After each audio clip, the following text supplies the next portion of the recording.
She steered Nelix Lewis to victory, and now she's opened up about her own battles in her new book, Frankly Kellie. A-List is here with Kellie Maloney.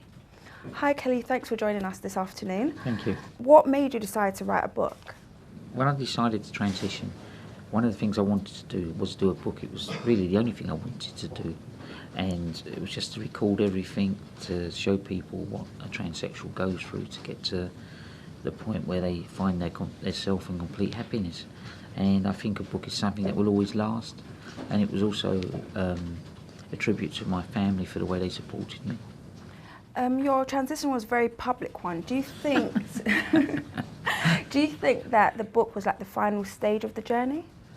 Yes, I think I've laid to rest all my ghosts now and everything else, and hopefully I can now just get on with my life. For many years you were like, you know, living a facade, and you were sort of being that, you know, the guy's guy and everything.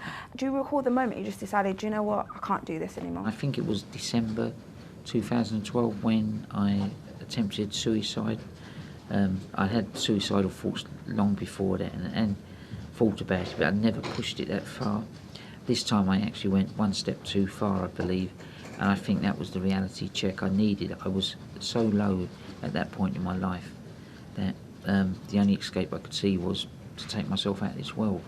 But thankfully I failed, and I got the courage then to really start my journey full-time and become myself. After your stint in Big Brother, you mentioned that at times there was moments where Frank was coming out.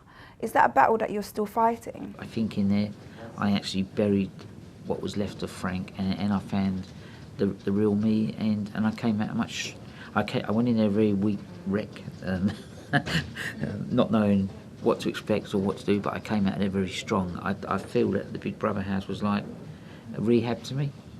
You recently returned to boxing.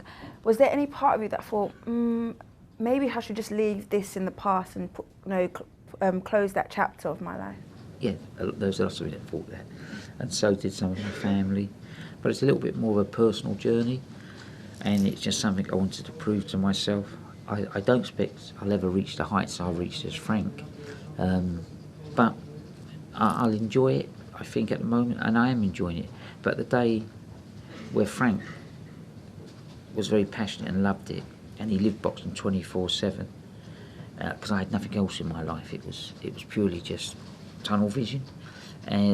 As Kellie, I've got quite a diversified life, and I enjoy life, and I've got a lot of other interests. So boxing's one of those interests.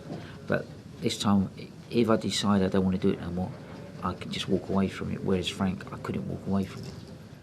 What do you say to critics that say that you're selfish for transitioning so late in your life, like after you've had kids and been married? I tell them to try and live with the same problem I've lived with. If they can do it, they're a better person than I am. So what does the future hold for Kellie Maloney? I don't know. At the moment, as I say, I'm very contented. I'm actually thinking of moving abroad to live so that I can live a peaceful, quieter life. But I'm still finding myself, if I'm honest, and still finding what I want to do in life.